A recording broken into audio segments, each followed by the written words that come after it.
Hoje trago para vocês 5 histórias, relatos de terror vividos por quem trabalha, enquanto o resto do mundo dorme. Inscreva-se. O seu turno está prestes a começar. E bem-vindos ao Lar dos Pesadelos.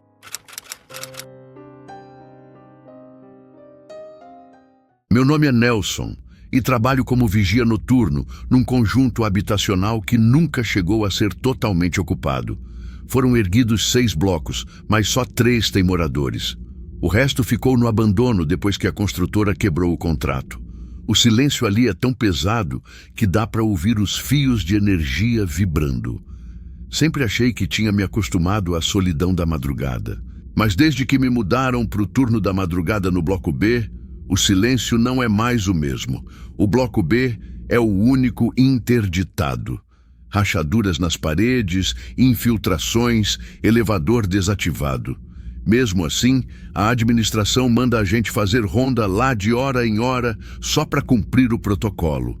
Nos primeiros dias, tudo correu normal. Mas naquela noite de sábado, chovia muito e foi por volta das 3 da manhã que comecei a ouvir passos. Eram leves, compassados, ecoando no corredor do 2º andar. Fui até lá, achando que fosse algum morador curioso. De início, não vi ninguém, só poeira e cheiro de mofo. Acendi a lanterna para averiguar melhor e percebi algo estranho. Marcas recentes de pegadas no pó do chão, como se alguém tivesse andado com botas. Tentei seguir as pegadas, mas elas eram muito estranhas. Parecia que não tinha início nem fim. Ficavam andando em círculos no corredor. Tentei me convencer que o restante das pegadas já havia secado e, ainda meio preocupado e ansioso, voltei ao meu posto. Na noite seguinte, os passos voltaram. Dessa vez, mais próximos. Resolvi não reagir, apenas escutei. O som ia e voltava, parava em frente à porta do 203. Depois, silêncio total. O 203. Sempre ele. Olhei o registro do prédio no outro dia, por curiosidade.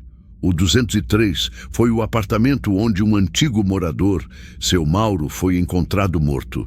Dizem que ele enlouqueceu depois de perder o filho pequeno num acidente que ele causou. Algo relacionado com incêndio e vazamento de gás. Até que um dia encontraram ele no 203, enforcado com uma corda. Não acreditei muito nessa história. Parecia ser o tipo de coisa que os funcionários mais velhos contam para assustar os novatos. Mas, de repente, o clima do Bloco B parecia diferente. O ar era mais frio, o corredor mais estreito do que eu lembrava. Uma madrugada dessas, por volta das 2h40, ouvi o interfone da portaria chiar. Pensei que fosse interferência, mas uma voz rouca atravessou o chiado. "Tá me ouvindo?" "Quem fala?" perguntei. "Me ajuda, por favor." Meu corpo inteiro arrepiou. Achei que alguém estivesse brincando comigo. Desliguei, mas outro barulho surgiu, agora vindo do andar de cima. Parecia ser um choro de criança. Peguei a lanterna e subi. O prédio estava completamente escuro. A energia tinha caído só naquele bloco. Quando cheguei ao 2º andar, o ar estava pesado, úmido, e o som dos passos voltou. Vinha em minha direção.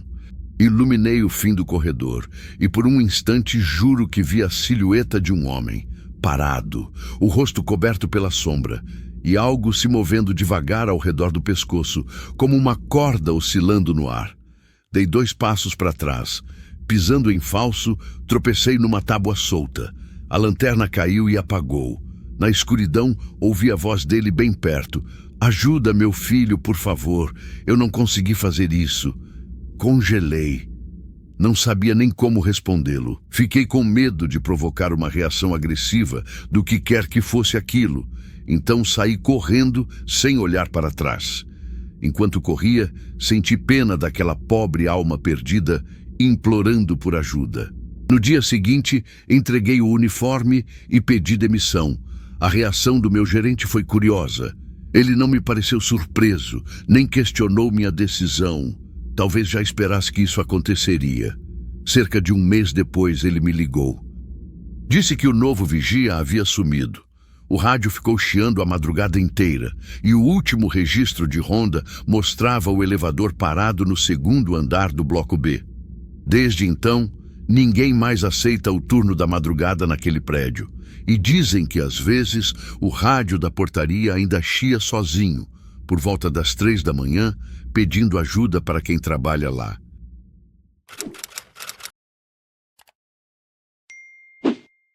Meu nome é Ademar. Sou motorista de ônibus da linha 406. Turno da madrugada. Poucos passageiros, muita solidão, o som constante do motor e, às vezes, da chuva batendo no para-brisa. É o tipo de silêncio que ensina a gente a conversar com a própria cabeça. A rotina sempre foi a mesma. Embarque no terminal à meia-noite, 3 viagens por noite, última saída às 4h30. Quando amanhece, passo o bastão para o motorista do dia e volto para casa. Simples. Até a noite em que percebi que essa linha não era mais só minha. Era uma sexta-feira chuvosa. Eu já estava rodando o trajeto quando vi uma mulher no ponto do Hospital São Vicente. Abri as portas. O som ecoou e ela entrou. "Boa noite", murmurei. Sem dizer nada, ela apenas acenou com a cabeça e foi para o fundo do ônibus. Não pensei muito no silêncio dela. Devia estar cansada, como eu. Continuei a rota. No ponto seguinte, um homem me fez sinal. Parei. Ele subiu devagar, com um casaco marrom surrado e um chapéu encharcado. Pagou a passagem e foi sentar no fundo. Durante o percurso, olhei pelo espelho algumas vezes. Ele estava sempre lá, imóvel. Mas, quando cheguei ao terminal, o banco estava vazio. Reparei que a catraca não tinha girado. Isso começou a se repetir. Gente que subia e sumia no meio do trajeto. Sussurros atrás do último banco. Som de passos no corredor, mesmo com o ônibus vazio. Uma madrugada, enquanto voltava, escutei alguém perguntar: "Vai até o fim da linha?" Olhei rápido pelo retrovisor. Não havia ninguém. Mesmo assim, o ar ficou pesado. Um cheiro de fumaça, misturado com perfume barato, tomou o ambiente. O motor começou a falhar, engasgando como se o ônibus não quisesse seguir. Parei no acostamento e abri a porta para pegar um pouco de ar. Foi então que ouvi passos do lado de fora. Passos molhados, lentos, se aproximando. "Ademar", disse uma voz de mulher bem próxima. "Você não devia ter saído da linha." O sangue gelou. A estrada estava deserta. Voltei correndo para o banco, bati a porta e arranquei o ônibus com tudo. Depois disso, a estrada pareceu diferente. As casas sumiram. Os postes estavam apagados. Uma neblina densa tomou conta do lugar. O ônibus foi entrando naquele breu, rangendo como se reclamasse de cada metro. Logo adiante, vi um grupo de pessoas na beira da estrada, acenando. Devia ter umas 6 ou 7 delas. Um senhor de chapéu, uma mulher de vestido claro, uma criança segurando um ursinho de pelúcia. Todos molhados, parados, olhando para mim. Parei. As portas abriram sozinhas. Eles subiram um por um em silêncio. Nenhum olhou para mim. Foram se espalhando pelos bancos e o ônibus ficou frio, pesado, sufocante. Continuei dirigindo. Eu fazia aquele mesmo trajeto todos os dias, mas naquela noite havia algo diferente. A estrada parecia não ter fim. O farol iluminava o nevoeiro e, por vezes, eu via vultos atravessando a pista. Silhuetas humanas, distorcidas como borrões. Não conseguia ver os olhos, mas tinha certeza de que estavam olhando para mim. De repente, o motor morreu. Silêncio total. Quando me levantei para verificar o que havia acontecido, ouvi, lá do fundo, alguém começar a cantar baixinho uma cantiga de ninar. Era a mulher do ponto do hospital. Ela estava de pé no corredor. Devagar, caminhou até mim. Eu paralisei. "Uma parte sua vai ficar, Ademar", sussurrou. "A linha não pode parar." Senti uma força invisível empurrar minhas mãos contra o volante. Os faróis se acenderam sozinhos e o motor rugiu de novo. O ônibus desceu a estrada em disparada. Depois disso, só lembro da buzina presa e de um clarão branco. Acordei com o rosto encostado no volante. O ônibus estava parado no mesmo ponto do Hospital São Vicente, tudo em silêncio. Achei que tinha sonhado, mas quando olhei o letreiro da frente, não estava escrito 406. As letras tortas desbotadas formavam 408, Cemitério Municipal. No dia seguinte, contei o que aconteceu para o fiscal da garagem. Ele riu e disse que eu devia estar cansado. Mas antes de sair, comentou algo que me deixou em dúvida. Engraçado, Ademar. Ontem recebemos algumas ligações reclamando de atraso na linha 408. Mas que linha é essa? Perguntei. Essa linha não existe, respondeu ele. Desde então, às vezes, lá pelas 3 da manhã, vejo outro ônibus passando na direção contrária. Mesmo modelo, mesma cor, mesmo letreiro desbotado. 408, Cemitério Municipal. E o motorista lá dentro é idêntico a mim.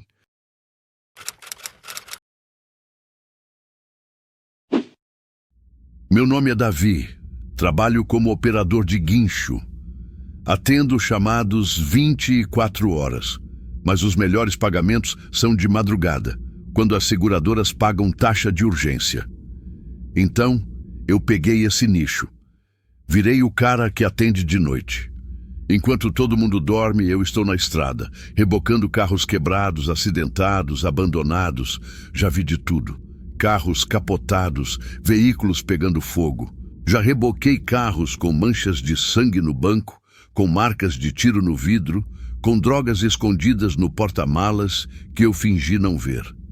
Você aprende a não fazer perguntas. Pega o carro, leva para o destino, recebe o pagamento, vai embora. Mas teve uma noite que foi diferente de todas as outras. Era uma madrugada dessas como qualquer outra, 3h20 da manhã. Eu estava parado num posto de gasolina na rodovia, tomando café requentado e esperando o chamado quando o celular tocou. Número desconhecido. Preciso de um guincho, disse uma voz masculina, rouca, cansada. Meu carro quebrou. Qual sua localização? Estrada rural depois do quilômetro 146. Tem uma placa escrita Sítio das Pedras. É uns 6 quilômetros depois da placa. Franzi a testa. Conhecia a região. Era área praticamente deserta, sem iluminação. Ninguém passa por lá de madrugada. Que tipo de carro? Corolla Prata, 2015. Senhor, o valor é R$300. Pagamento antecipado via Pix. Silêncio do outro lado. Depois, tudo bem, me passa a chave. Passei. 2 minutos depois o pagamento caiu. R$450. Ele tinha pago adiantado pelos quilômetros também e desligou sem dizer mais nada. Subi no guincho, um caminhão Volkswagen amarelo velho, mas confiável, e segui pela rodovia. A estrada estava vazia, apenas caminhões de carga passando ocasionalmente. Peguei a saída para o quilômetro 146, encontrei a placa do Sítio das Pedras e entrei na estrada de terra. Era estreita, sem acostamento, ladeada por plantações e mata fechada, sem um poste de luz sequer, apenas meu farol alto iluminando a estrada esburacada. Rodei os 6 quilômetros devagar, procurando o carro, e lá estava, um Corolla Prata parado no meio da estrada, faróis apagados, completamente sozinho, nenhum sinal de pessoa ao redor. Parei o guincho atrás dele, deixei as setas de emergência ligadas, peguei a lanterna e desci. O ar estava gelado, úmido, com cheiro de terra molhada e mato. Silêncio absoluto, quebrado apenas pelo canto distante de grilos e o ronco do motor do meu caminhão. Olá, chamei. Tem alguém aí? Nada. Me aproximei do Corolla. As portas estavam trancadas. Iluminei o interior com a lanterna. Vazio. Banco do motorista, banco do passageiro, banco de trás. Ninguém. Coloquei a mão no capô. Gelado. Aquele carro estava parado há horas, talvez dias. Olhei ao redor. Nenhum sinal do dono. Nenhum bar, posto casa nas proximidades. Nada além de plantação e escuridão. Liguei para o número que tinha me chamado. Caixa postal. Esperei 5 minutos. 10. Ninguém apareceu. Pensei em ir embora, mas o pagamento já tinha sido feito. E, tecnicamente, meu serviço era rebocar o carro, não encontrar o dono. Decidi cumprir o trabalho. Posicionei o guincho, engatei o Corolla, acionei o guincho hidráulico. O carro subiu devagar até ficar na posição correta, rodas da frente suspensas, prendi as correntes, conferi tudo 2 vezes. Estava seguro. Voltei para a cabine, anotei os dados no tablet e segui viagem. O destino que o cliente tinha informado era um estacionamento de guincho na periferia da cidade, uns 50 quilômetros dali. Dirigi pela estrada de terra de volta até a rodovia. Quando entrei, olhei no retrovisor direito, aquele grande espelho convexo que mostra o carro rebocado atrás. E gelei. Havia alguém sentado no banco da frente do Corolla. Uma figura, imóvel, olhando diretamente para mim através do vidro traseiro. Meu coração disparou. Pisei no freio instintivamente. O guincho balançou, as correntes farfalharam. Peguei a lanterna, desci correndo, fui até o Corolla, iluminei o interior. Vazio. Completamente vazio. Passei a lanterna por todos os ângulos. Banco de trás, chão, porta-malas através do vidro. Nada. Ninguém. Respirei fundo, tentando me acalmar. Era reflexo. Sombra da estrada. Minha imaginação pregando peça depois de tantas horas acordado. Voltei para a cabine e continuei dirigindo. 10 minutos depois, olhei de novo no retrovisor. A figura estava lá, mesma posição, olhando para mim. Dessa vez, vi melhor. Era um homem, ou algo com forma de homem. Ombros largos, cabeça inclinada levemente para frente, o rosto obscurecido pela sombra, mas eu sentia os olhos fixos em mim. Isso não está acontecendo, sussurrei para mim mesmo. Acelerei. 90. 100 quilômetros por hora, muito acima do seguro para um guincho com carga. Mas eu precisava chegar logo, precisava me livrar daquele carro. Não olhei mais para o retrovisor. Mantive os olhos fixos na estrada, as mãos apertadas no volante, respiração acelerada. 20 minutos depois, cheguei ao estacionamento. Era uma área cercada, com portão de metal, câmeras de segurança e um vigia noturno numa guarita. Me sentia aliviado só de ver outra pessoa. O vigia, um senhor de uns 60 anos, abriu o portão e acenou para eu entrar. Estacionei, desliguei o motor, mas não desci imediatamente. Fiquei ali sentado, olhando para o retrovisor externo. O Corolla estava atrás, iluminado pelos postes do estacionamento. Vazio. Respirei fundo e desci. O vigia se aproximou enquanto eu desengatava as correntes. Esse aí é o Corolla que estavam esperando? É, recolhi numa estrada rural, dono sumiu. Estranho. Pois é. Terminei de soltar o carro. Baixei ele no chão com o guincho hidráulico. O vigia anotou os dados e eu peguei o recibo. Beleza, já tá tudo certo, pode ir.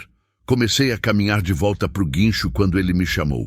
Tem uma coisa em cima do banco, você viu? Me virei. Ele apontava pro Corolla. No banco de trás, tem algo. Meu estômago apertou. Olhei 2 vezes e não tinha visto nada. Me aproximei devagar. Iluminei o interior pela janela lateral. Havia um envelope pardo. A porta estava destravada agora. Tenho certeza que estava trancada antes. Abri devagar e peguei o envelope. Abri. Dentro, algumas fotos antigas. Comecei a folhear. A primeira foto mostrava o mesmo Corolla prata, mas estava capotado, destruído. Parecia foto de perícia, daquelas de acidente fatal. A segunda foto mostrava o interior do carro. No banco do motorista havia um homem, ferido, ensanguentado, olhos abertos, olhando diretamente para a câmera. A terceira foto era um close do rosto do homem, metade destruída pelo impacto, mas a outra metade eu reconheci. Era o rosto que eu tinha visto no retrovisor. Minhas mãos começaram a tremer. Continuei folheando, cada foto pior que a anterior. Corpo sendo retirado, maca, IML, caixão. E então, a última foto. Era recente, colorida, nítida. Mostrava meu guincho, na estrada de terra, rebocando o Corolla. E no banco de trás do Corolla, visível através do vidro, o homem morto, olhando para a câmera. A foto tinha sido tirada hoje, há menos de 1 hora. Deixei o envelope cair. Recuei. "Que foi?" perguntou o vigia. Não consegui responder. Apenas apontei para o envelope. Ele pegou, olhou as fotos, franziu a testa. "Essas fotos são de um acidente antigo. Tem uns 5, 6 anos. Lembro desse caso. O cara morreu na hora. Bateu numa árvore na estrada rural. Bêbado. Tem uma foto recente aí." Minha voz saiu rouca. "Do meu guincho. De hoje." Ele folheou até o fim. Parou. Olhou para mim com uma expressão estranha. "Não tem foto nenhuma de guincho aqui. Mas eu acabei de ver." Ele me mostrou. A última foto era do caixão sendo enterrado. Nada além disso. Peguei o envelope da mão dele, folheei freneticamente. Ele tinha razão. A foto do meu guincho não estava mais ali. "Você tá precisando dormir, cara. Tá vendo coisa." Saí dali atordoado, sem responder. Entrei no guincho, liguei o motor e saí do estacionamento. Mãos ainda tremendo, suor frio na testa. Quando cheguei em casa já eram 6 da manhã, sol nascendo. Tomei banho quente e tentei dormir, mas não consegui. Peguei o celular e procurei notícias antigas de acidentes na região. Encontrei. Homem morre em acidente na estrada vicinal do Sítio das Pedras. 38 anos, perdeu o controle do veículo e bateu contra uma árvore. Estava sozinho no carro. Garrafas de bebidas alcoólicas vazias foram encontradas no banco traseiro. Acidente aconteceu por volta das 3h20 da manhã. A mesma hora do chamado que eu recebi. E a mesma estrada onde eu tinha pegado o carro. Bloqueei o número que tinha me ligado. Apaguei o histórico. Tentei esquecer. Mas 3 noites depois recebi outro chamado. Mesmo número, mesma voz. Preciso de um guincho.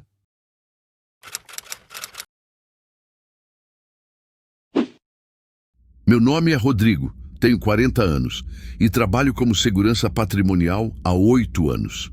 Não é o emprego mais emocionante, mas é estável. Trabalho sozinho no turno da madrugada, num prédio comercial de 18 andares no centro de São Paulo.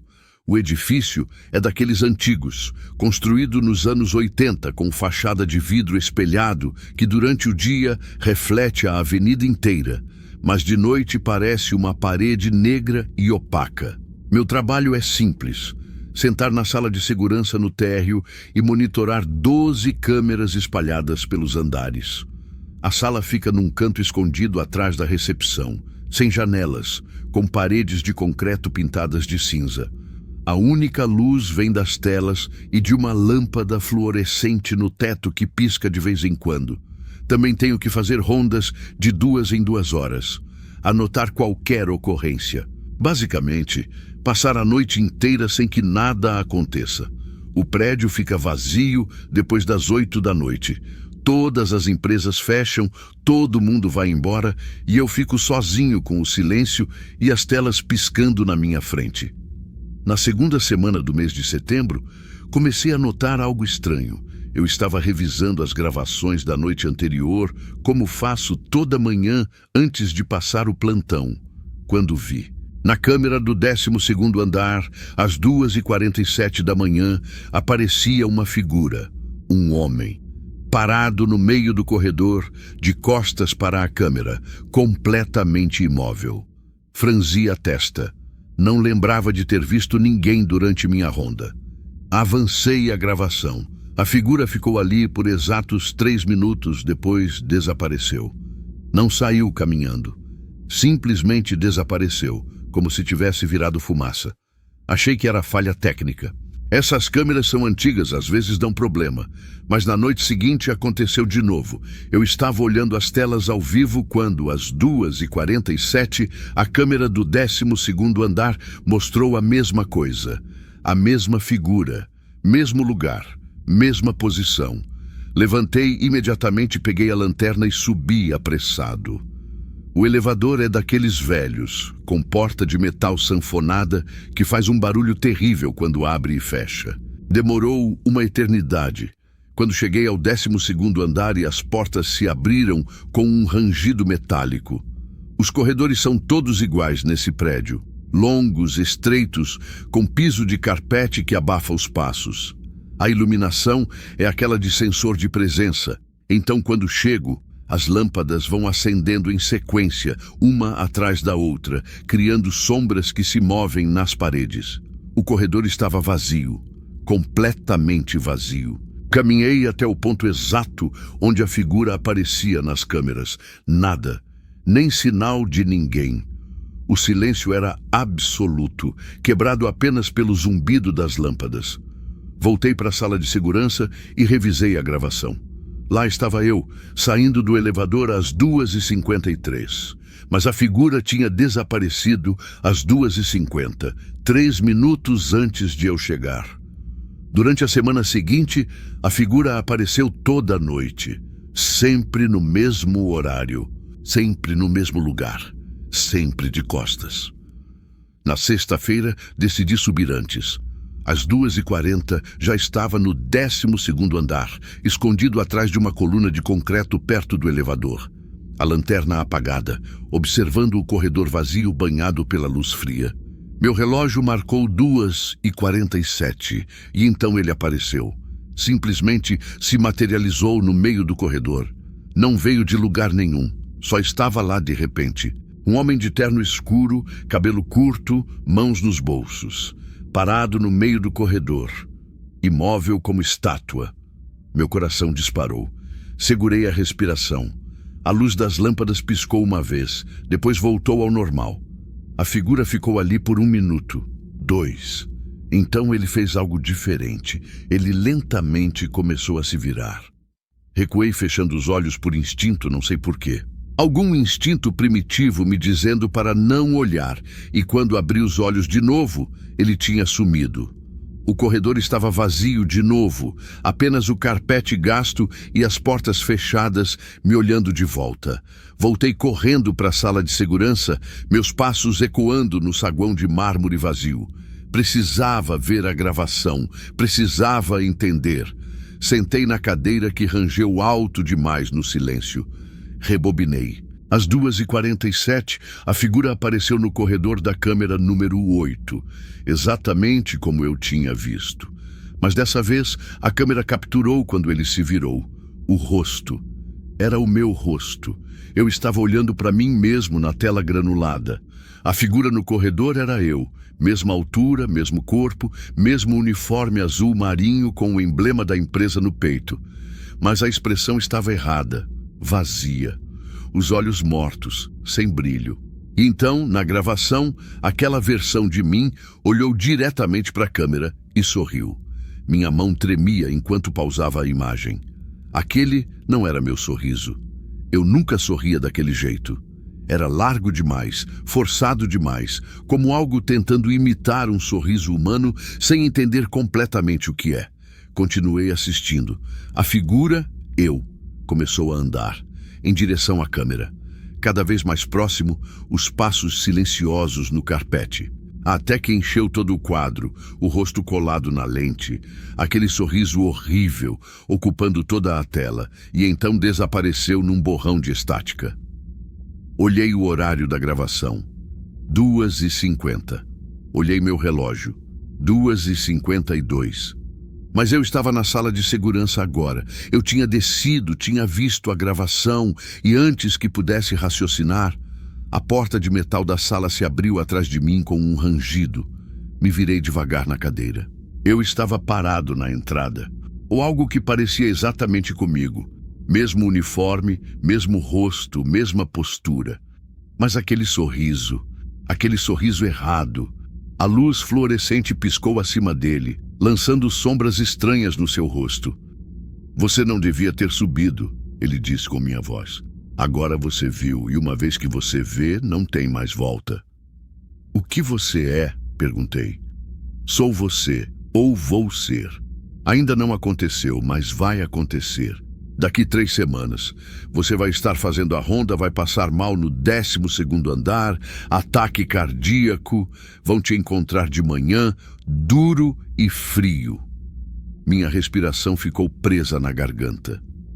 Mas a parte ruim, ele continuou, dando um passo para dentro da sala, os passos dele não fazendo som nenhum no piso de cimento. É que você não vai saber que morreu, vai continuar vindo trabalhar, vai continuar aqui, olhando essas câmeras, noite após noite, achando que está vivo, até que um dia você vai se ver nas telas e vai entender. Isso não faz sentido, falei para mim mesmo. Faz, porque já aconteceu, eu sou a prova, eu sou você daqui 3 semanas, preso nesse prédio, repetindo as mesmas ações, aparecendo nas mesmas câmeras, no mesmo horário, porque foi quando eu morri, 2h47 da manhã. Ele estava mais próximo agora, parado entre mim e a porta. Pude ver que não era exatamente igual a mim. Havia algo errado com os olhos, algo vazio. E a pele tinha um tom levemente acinzentado, como cera velha. E agora que você me viu, que você sabe, o tempo vai acelerar. 3 semanas vão passar num piscar de olhos. E quando você menos esperar, vai estar do outro lado. Vai ser você aparecendo naquela tela. E outro Rodrigo vai estar sentado aqui, assistindo. Não. Levantei, a cadeira rangendo alto, e tentei passar por ele em direção à porta. Eu vou embora, vou pedir demissão agora. Ele não se moveu, apenas sorriu mais. Pode tentar. Corri. Atravessei a porta, meus passos ecoando no mármore do saguão vazio. Empurrei a porta giratória de vidro da saída, senti o peso dela cedendo. E me vi de volta na sala de segurança, sentado na cadeira, olhando as 3 telas piscando na minha frente. Tentei de novo. Levantei e corri para a saída, atravessei o saguão e empurrei as portas. De volta à sala, olhando as telas, a luz fluorescente piscando acima de mim. De novo e de novo. Sempre terminava no mesmo lugar. Sempre voltava para a cadeira rangente, para as paredes de concreto cinza. Olhei para o relógio. 2h47 da manhã. Olhei para a tela da câmera do 12º andar. Lá estava eu, parado no corredor, de costas, imóvel sob a luz fria das fluorescentes. E então entendi. Não eram 3 semanas no futuro. Já tinha acontecido. Eu já estava morto. E esta sala sem janelas, este prédio vazio, esta noite sem fim, era tudo que me restava. Olhei para minha mão apoiada na mesa. Pela primeira vez, notei que ela estava ligeiramente transparente. Podia ver o teclado empoeirado através dos meus dedos. Na tela, minha figura começou a se virar lentamente. Não quero ver o rosto, mas não consigo desviar os olhos. E enquanto ele se vira, enquanto eu me viro, finalmente entendo que nunca vou sair daqui. Às 2h47 da manhã, toda noite, para sempre, vou aparecer naquela tela granulada. Até que o próximo segurança perceba, até que o ciclo recomece.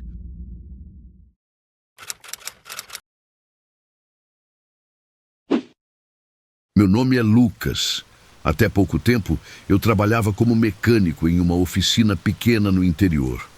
Nada glamuroso, mas era o suficiente para pagar as contas e continuar morando perto da minha mãe e da minha irmã mais nova. Quando a oficina fechou, precisei encontrar algo rápido. Vi um anúncio de vaga para vigia florestal em uma reserva da Mata Atlântica, ali pelas redondezas. Pagava bem e parecia simples. Patrulhar um perímetro, relatar irregularidades, ficar de olho em caçadores. Parecia o trabalho perfeito. Ar puro, silêncio e um tempo para colocar a cabeça em ordem. Aceitei na hora. Cheguei à reserva no fim da tarde. O sol se despedia por trás das copas e a luz alaranjada fazia as sombras se alongarem como dedos. O posto era uma cabana simples, com uma mesa, um rádio e uma lanterna velha que piscava de vez em quando. O supervisor, um homem calado chamado Diego, me mostrou o mapa do perímetro. Uns 10 quilômetros de trilhas entre morros, riachos e clareiras. As noites aqui são calmas, disse ele. Só fique atento com fogo. Nosso maior inimigo são as queimadas. Depois de um silêncio curto, completou. Ah, e se ouvir alguém cantando lá dentro, ignora. O som engana muito nesse tipo de mata. Ele riu, mas não parecia brincadeira. Coloquei o uniforme, peguei o rádio e saí para minha primeira ronda por volta das 8. A floresta estava fresca, cheirando a terra úmida e folhas secas. O som dos insetos formava um zumbido constante, quase hipnótico.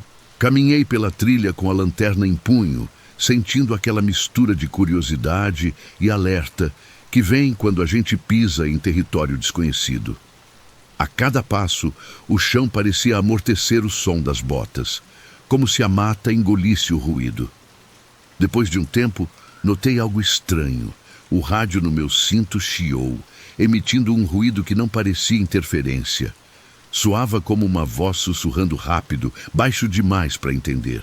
Tirei o aparelho do cinto. Silêncio. Voltei a andar, tentando ignorar o arrepio subindo pela nuca. Cheguei a uma clareira que o mapa indicava como ponto de observação.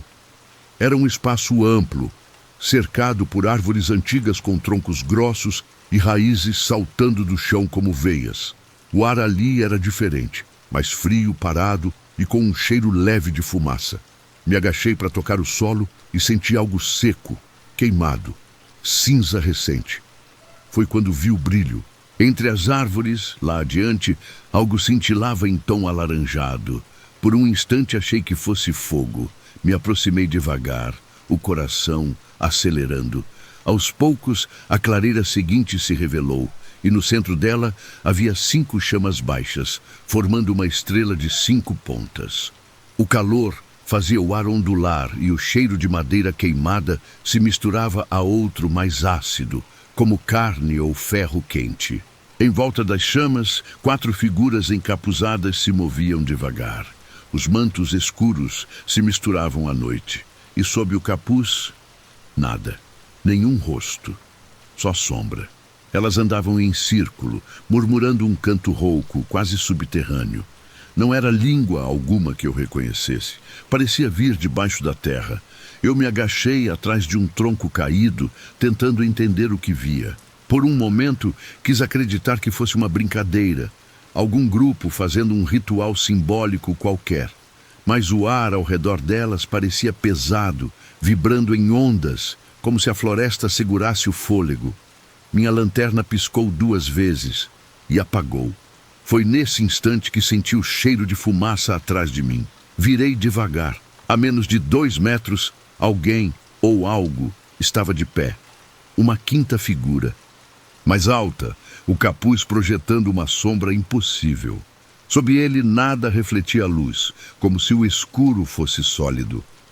O manto se movia de dentro para fora, como se algo respirasse sob o tecido. Ela não se mexeu no começo, só me observou. Então, ergueu o braço, comprido demais, e assobiou. O som não veio do ar, mas do chão. Grave, profundo, vibrando nos ossos. As outras figuras pararam o círculo e viraram para mim ao mesmo tempo. O murmúrio cessou. E aí tudo começou a andar errado. Corri. Não pensei. A trilha se fechava, os galhos batiam no meu rosto. O som dos passos atrás de mim não era apressado. Era constante, certo, como se soubessem que não havia para onde ir. A luz da lanterna voltou por um instante e piscava num ritmo que batia com os passos deles.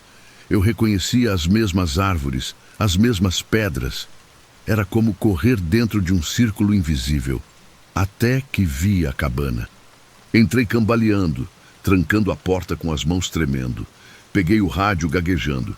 Diego, tem gente aqui na mata. Preciso de ajuda, agora. O chiado respondeu primeiro. Depois a voz dele. Tá vendo fogo? Não, pessoas encapuzadas. O rádio estalou e ficou mudo. Esperei encostado na parede, o coração disparado. O vento balançava as frestas da janela e por um segundo juro que vi uma sombra projetada lá fora, parada, olhando para a cabana. 40 minutos depois, Diego chegou com uma equipe. Revistamos a clareira. Havia brasas ainda mornas e marcas circulares no solo, símbolos desenhados com pedras brancas, metade apagados. Nenhum sinal de pegadas, nenhum vestígio de gente. Mas eu juro que quando me abaixei para olhar uma das pedras, senti o chão vibrar sob meus dedos, como um coração batendo, lento. Na manhã seguinte, pedi demissão. Voltei para casa com as mesmas botas da noite anterior. Quando tirei, havia cinza grudada nas solas. Desde então, às vezes, quando o vento sopra pelas janelas, escuto aquele assovio, grave, fundo, vindo debaixo do chão. E toda vez que fecho os olhos, sinto que a floresta ainda está me observando, esperando eu voltar. E por hoje é isso. Muito obrigado a você que assistiu até aqui. Não esqueça de deixar o like e se inscrever no canal. A próxima história já está te esperando.